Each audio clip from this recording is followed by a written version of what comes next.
বুঝেই গেছো নিশ্চয়ই মেন ইনগ্রিডিয়েন্টটা। হ্যাঁ, মাশরুম। সেদিন বাজার থেকে বেশ কিছু ফ্রেশ মাশরুম পেয়েছিলাম। ব্যাস, বানিয়ে নিলাম চিজ মাশরুম ওপেন স্যান্ডউইচ। প্রথমে মাশরুমগুলো কুচি কুচি করে কেটে নিয়েছিলাম আর কিছু রসুন কুচিয়ে নিয়েছিলাম। এরপরে একটা ইম্পর্ট্যান্ট টিপস দেব। তোমাদের হয় কিনা জানি না, কিন্তু আমি যতবার মাশরুম করতে গেছি মাশরুমটা না স্বাদবিহীন হয়ে যেত আর খুব বেশি ওভারকুক লাগতো। তাই কিছু ভিডিও দেখে ব্যাপারটা বুঝতে পারলাম যে ঠিক কী করতে হবে মাশরুমের স্বাদ বজায় রাখার জন্যে। মাশরুমগুলো গরম কড়াইয়ে কোনোরকম তেল জল ছাড়া আগে ছেড়ে দেবে। তারপরে এরপরে মাশরুমের দেখবে জলটা বেরিয়ে যাবে। খুব বেশি জলটা কিন্তু বেরোবে না। নুন টুন কিছু দেবে না, ঠিক আছে? নুন দিলেই কিন্তু বেশি বেশি জল বেরিয়ে যাবে আর মাশরুমটা হয়ে যাবে স্বাদবিহীন। একদম হাই ফ্লেমে শুকনো মাশরুমটা জাস্ট নেড়ে চেড়ে নেবে, জলটা বেরিয়ে যাবে, তারপর অ্যাড করবে বাটার। তাইলে কি হয়, মাশরুমের বাইরের কোটিংটা আগে কুকড হয়ে যায়, ফলে ভেতরের জলটা রিটেন করে যায়। এর ফলে মাশরুমের স্বাদ গন্ধ সব ঠিকঠাক বজায় থাকে। এখানে আমি স্যান্ডউইচের ফিলিংসটা করার জন্যে প্রথমে যেমনভাবে বললাম সেভাবে মাশরুমটাকে আগে ভেজে নিয়েছি। তারপরে বাটারে রসুন কুচি আর একটু পেঁয়াজ কুচি দিয়ে পুরোটা এভাবে নাড়িয়ে চাড়িয়ে দেখো ঠিক এই রকম ব্রাউন হবে। এর সাথে একটু জ্যালাপিনো অ্যাড করে দিয়েছি। সরি, জ্যালাপিনো নয়, হ্যালাপিনো। আর বাংলা মিডিয়াম তো বুঝতেই পারছো।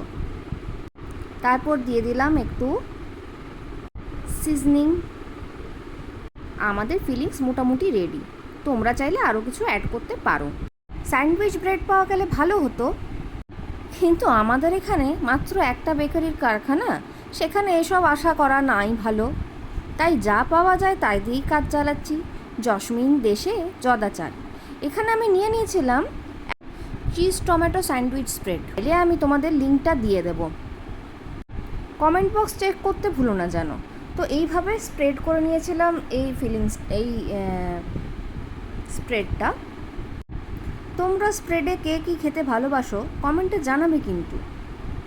যতগুলো পাউরুটি ছিল সবগুলো দিয়ে দেখলাম 7খানা হচ্ছে, তাইলে 1খানা নিয়ে মারপিট লাগবে।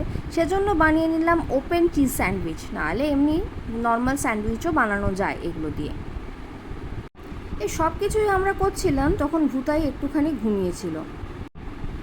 দুজন মাত্র মানুষ, বাচ্চাকে সামলাতে সামলাতে টায়ার্ড হয়ে যায়। আবার এমন জায়গায় থাকি বাইরে থেকে অর্ডার করে খাওয়ারও কিছু নেই। তাই মাঝে মাঝে কিছু খেতে ইচ্ছে করলে ওয়েট করি কখন ছেলে ঘুমোবে। যাই হোক, এভাবে ফিলিংসটা ছড়িয়ে দেব। তার মধ্যে উপরে দিয়ে দিচ্ছি মোজারেলা চিজ। মোজারেলা চিজটা অনেক দিন পরে খাচ্ছি, প্রায় 1 মাস পরে, তাই একটু বেশি কার্পণ্য না করে প্রচুর প্রচুর দিয়েছিলাম।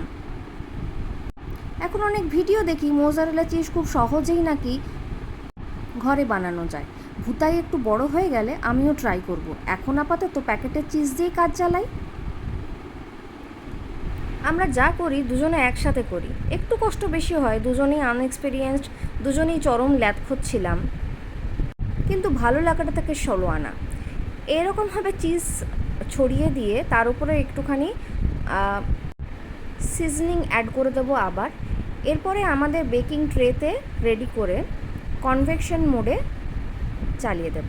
দেখো, এই রান্না করার সময়টায় আমরা নিজেদের মধ্যে গল্প গুজব একটুখানি নিজেদের টাইম কাটিয়ে ফেলি। প্রথম প্রথম খুব টেনশন হতো, কিন্তু এখন জানি এইভাবেই পুতাইকে বড় করে নেব আর হাসি খুশি নিজেরাও থাকবো। স্যান্ডউইচ আমাদের রেডি, ওপেন চিজ স্যান্ডউইচ। এটা আমি প্রথম খেয়েছিলাম ভোপালে পড়াকালীন। কেমন লাগলো জানিও বন্ধুরা। বাই।